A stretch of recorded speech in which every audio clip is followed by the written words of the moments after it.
तो बच्चों, आज हम पढ़ने वाले हैं आपकी कक्षा 4 का पाठ 5, जिसका शीर्षक है दशहरा। बच्चों, ये एक निबंध है जिसमें दशहरे के बारे में बताया गया है। तो आइए शुरू करते हैं हमारा आज का पाठ, दशहरा। हमारा देश त्योहारों का देश है। बच्चों, आप जानते हैं कि हमारा देश ऐसा देश है जिसमें विभिन्न प्रकार के धर्मों के मानने वाले लोग रहते हैं और हर धर्म के बहुत सारे त्यौहार होते हैं। तो बहुत सारे धर्मों के मानने वाले रहते हैं और सभी अपने अपने त्योहारों को मनाते हैं। तो इस वजह से हमारे देश में बहुत सारे जो है वो त्यौहार मनाए जाते हैं। इसीलिए राइटर कह रहा है कि हमारा जो देश है वो त्योहारों का देश। होली, दीपावली, रक्षाबंधन, ईद, क्रिसमस, दशहरा आदि त्यौहार संपूर्ण भारत में आनंद और उल्लास के साथ मनाए जाते हैं।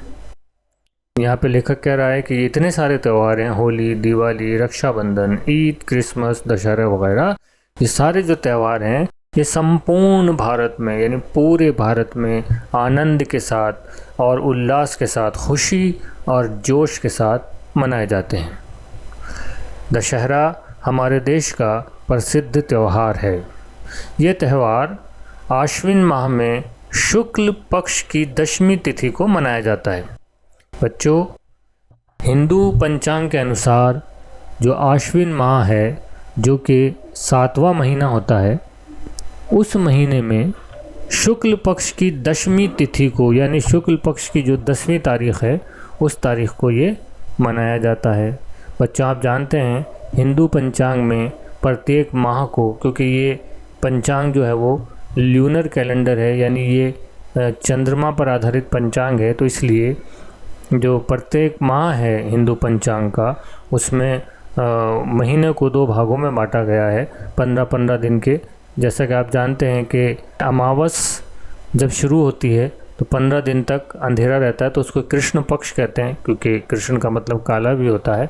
और उसके बाद जब 15 दिन बाद चाँद निकलना शुरू होता है, बहुत बारीक चाँद होता है और फिर वो धीरे धीरे बड़ा होता है। और 15वें दिन जब वो पूरा चाँद हो जाता है, जिसको हम पूर्णिमा कहते हैं, यानी जिस रात चाँद पूरा आकाश में दिखाई देता है वो पूर्णिमा, और जिस रात आकाश में चाँद बिल्कुल भी नहीं दिखाई देता उसको हम कहते हैं अमावस। तो धीरे धीरे जो चाँद बढ़ता है तो 15 दिन उसको बढ़ने में लगते हैं, लेकिन ये जो 15 दिन है, उन 15 दिनों में, या हम ये कहें उन 15 रातों में, क्योंकि चाँद आकाश में नज़र आता है, तो इसलिए इन 15 दिनों को हम शुक्ल पक्ष कहते हैं। शुक्ल का मतलब होता है सफ़ेद, चांदनी वाले पक्ष। तो इस तरह से ये जो त्यौहार है, 7वां महीना जो है हिंदू कैलेंडर के अनुसार आश्विन माह, उसका जो शुक्ल पक्ष है उसकी दशमी तिथि को यानी 10 तारीख, उसके 10वें दिन ये मनाया जाता है।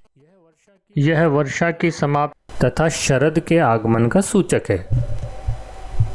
अब ये जो त्यौहार है, ये वर्षा ऋतु जो है, बारिश की जो मौसम है बारिश का, उसके ख़त्म होने का, तथा शरद ऋतु जो है यानी सर्दी की जो ऋतु है, सर्दी का जो मौसम है, उसके आगमन का यानी उसके आने का सूचक है, यानी सूचना देता है कि अब सर्दी आने वाली है और बारिश ऋतु ख़त्म हो रही है। दशहरे से पहले 9 दिन की अवधि यानी 9 दिन का जो टाइम पीरियड है उसको नवरात्र कहते हैं। देखिए शब्द को देखें, नव का मतलब हो गया 9 और रात्र का मतलब रातें।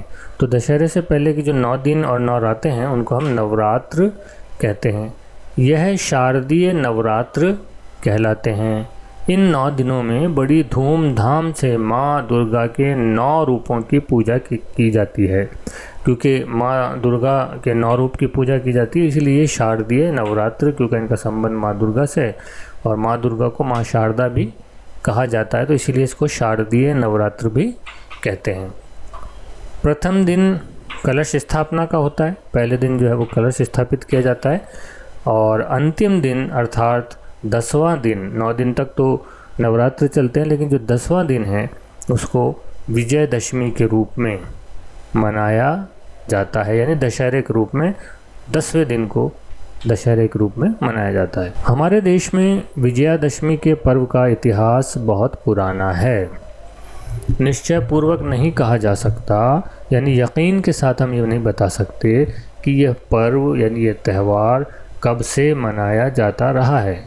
इस पर्व के साथ यानी इस त्यौहार के साथ कई पौराणिक कथाएं जुड़ी हुई हैं। पौराणिक कथाएं, आप इस शब्द पे गौर करें, पौराणिक यानी पुराणों वाली कथाएं, वो कहानियाँ, वो कथाएं जो पुराणों में आई हैं, पुराणों में जो कथाएं और कहानियाँ दी गई हैं, उन कहानियों और कथाओं को हम कहते हैं पौराणिक कथाएं। तो हम ये नहीं बता सकते कि ये विजयादशमी का जो पर्व है इसका इतिहास कितना पुराना है। ऐसा माना जाता है कि सर्वप्रथम अयोध्या के राजा राम ने शारदीय नवरात्र प्रारंभ की थी। तो ऐसा मानते हैं कि ये जो शारदीय नवरात्र है जिसका अभी ऊपर जिक्र किया 9 रातों का, तो उसकी जो शुरुआत है वो अयोध्या के राजा राम ने की। उन्होंने लंका विजय के समय समुद्र तट पर 9 दिन तक भगवती विजया की आराधना की थी। यहाँ भगवती या विजया जो है वो किसका नाम है? माँ दुर्गा का नाम है।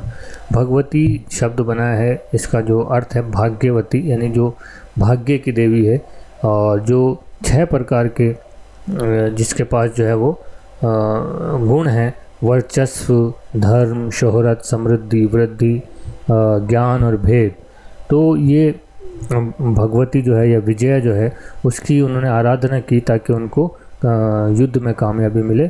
तो ये माना जाता है तब से जो है ये 9 दिन तक उन्होंने भगवती की आराधना की, तो तब से ये शारदीय नवरात्र प्रारंभ होते हैं।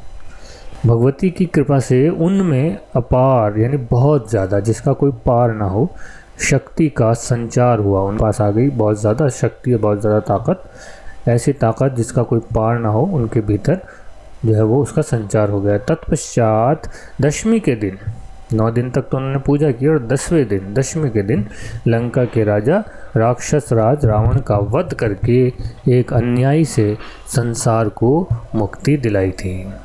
अन्यायी किसको कहा गया है? रावण को। इसलिए दशहरे को विजयादशमी भी कहा जाता है।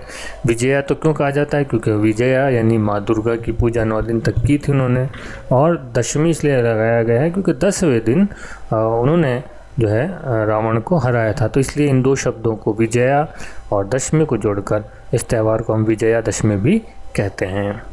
तो बच्चों, आज के लिए बस इतना ही।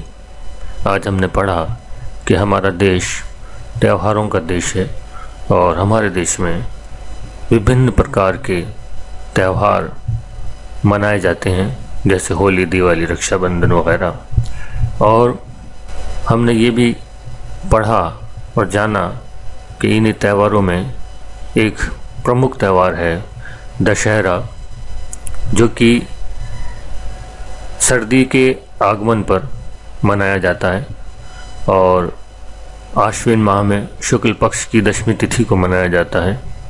और इससे पहले की जो 9 दिन और 9 रातें होती हैं उसमें व्रत रखे जाते हैं, जिसे हम नवरात्रि भी कहते हैं। और इन 9 दिनों के बाद जो 10वां दिन होता है उसे हम विजयादशमी कहते हैं। और इसी विजयादशमी के दिन दशहरा बड़े धूमधाम के साथ हमारे देश में मनाया जाता है। अगले एपिसोड में, अगले वीडियो में बाकी का पाठ हम पढ़ेंगे और उसको कंप्लीट करेंगे। तो आज के लिए बस इतना ही। तब तक के लिए मुझे यानी अकमल नईम सिद्दीकी को दीजिए इजाज़त।